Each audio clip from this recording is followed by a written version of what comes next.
আজ 2 মাস হয়ে যাচ্ছে, কোনো কাজকর্ম নাই। বাড়িতে একটা কল দিয়ে দেখি কি অবস্থা।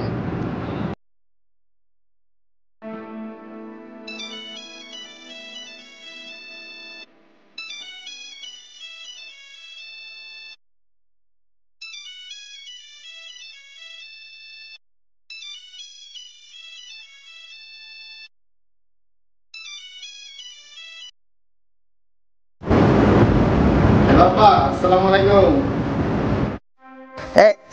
হ্যালো, ওয়ালাইকুম আসসালাম। বাবা ভালো আছো? হ্যাঁ আপা, আমি ভালো আছি।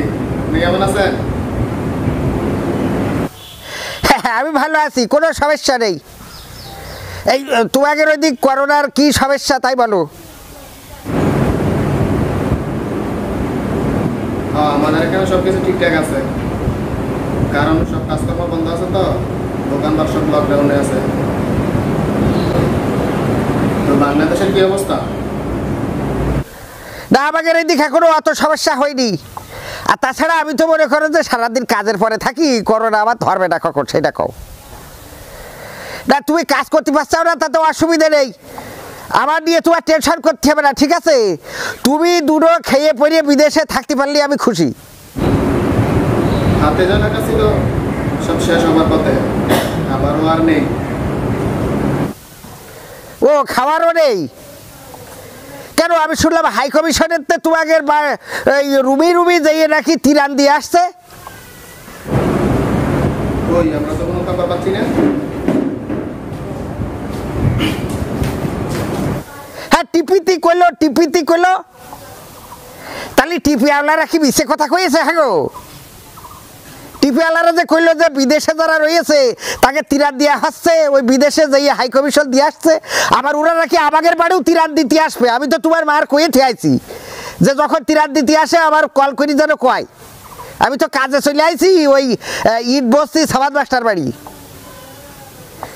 হ্যাঁ, তা ওই তিরান হাই কমিশনের তে টিপিতি কইলো তোমাকে নাকি তিরান দিচ্ছে না।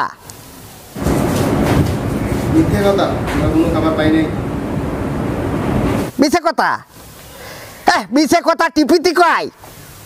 টিপিতি করলো যে প্রবাসী যারা আছে তাদের ঘরে ঘরে যাই এতে তিরান দিয়ে আসা হচ্ছে। আবার ওদের মনে করো যে এই ধরো বাড়ি যারা আছে, এই যেসব প্রবাসী আছে আমাদের বাড়ি এসেও খোঁজ করি আমাকে তিরান দিয়ে যাবে। এই যে টিপিতি করলো এই কথা, দেখছো না? তাহলে তুমি না খেয়ে রয়ে যাও।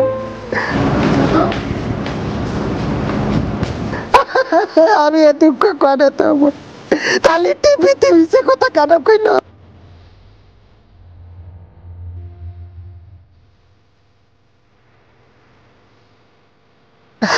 আরে প্রবাসে কত মানুষ বন্দী রয়েছে, তোমাকে দেখার কেউ নেই গো।